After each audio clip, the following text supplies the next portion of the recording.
All right, let's talk some rotations. The first one we're talking on the left-hand side, rotating point A, which is right here at point 2, 90 degrees counterclockwise about the origin. So if I look down at my chart, okay, rotation of 90 degrees counterclockwise. So I'm talking about this rotation right here. So all I'm doing is I'm going to take my X and Y coordinates and I'm going to, as you can see, I'm going to flip. Okay, my coordinates. So my y goes into the x position, my x goes in the y position. I'm going to make my y negative. What does that mean? Well, let's rotate this around and let's take a look. We had 2, 1 as my x and my y. So now I'm going to make this a negative y and an x. So my 1 is going to go to the front, but I'm going to make it negative, and my 2 is going to go to the second position. So I go to -1, +2 is my point for A prime, okay? And as you can see, if you kind of rotate your head around, you can kind of see that it's going to be in the same position. But one thing that we notice when we're doing this, as we're rotating it around, and we talked about it, our numbers switch positions, and then one of them became negative, okay? So, I mean, our coordinates said xy turns into -yx, but our numbers switch positions. So we see that. Let me go on ahead and remove all this stuff.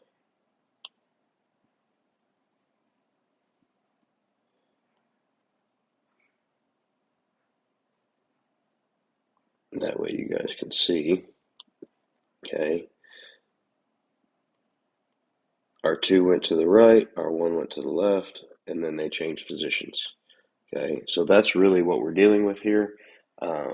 You guys can kind of see that in the chart, so make sure you're paying attention to that. But that is what we're doing when we're making these rotations happen, is we have um, a standard movement set, and then we follow that along. Making a prediction, if you were to rotate point A prime 90 more degrees, okay? So my prediction is I'm going to switch positions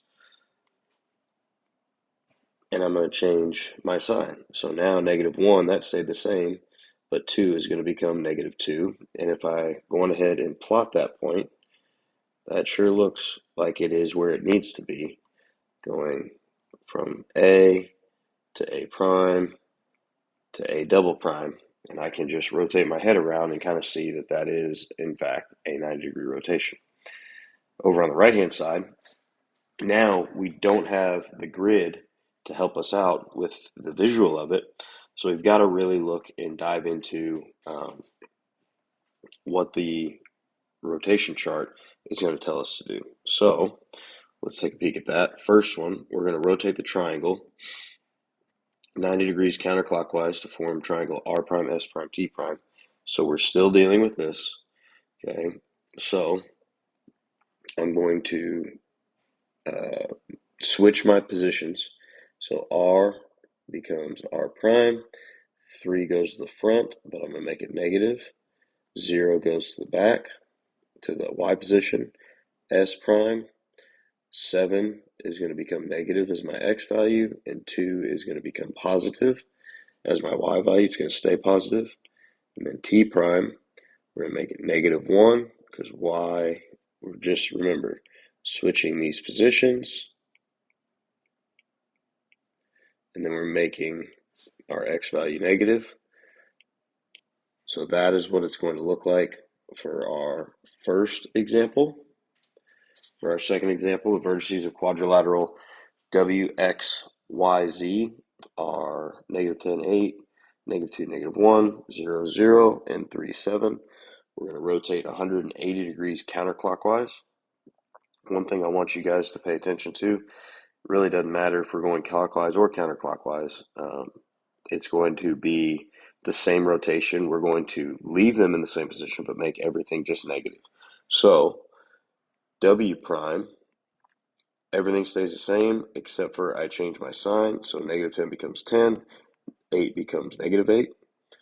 X prime, Negative 2 becomes positive 2, negative 1 becomes positive 1, y prime, 0, 0 just stays at 0, 0, and then z prime, we've got negative 3, negative 7. If you guys follow your chart, you're going to be able to do these pretty easily. You just got to pay attention to what the chart says. Be careful, be careful, be careful about when you're moving things around that you don't lose a negative sign. You make sure your X's and your Y's go in the right spot. You just got to be really, really careful. But if you're paying attention, you should be just fine.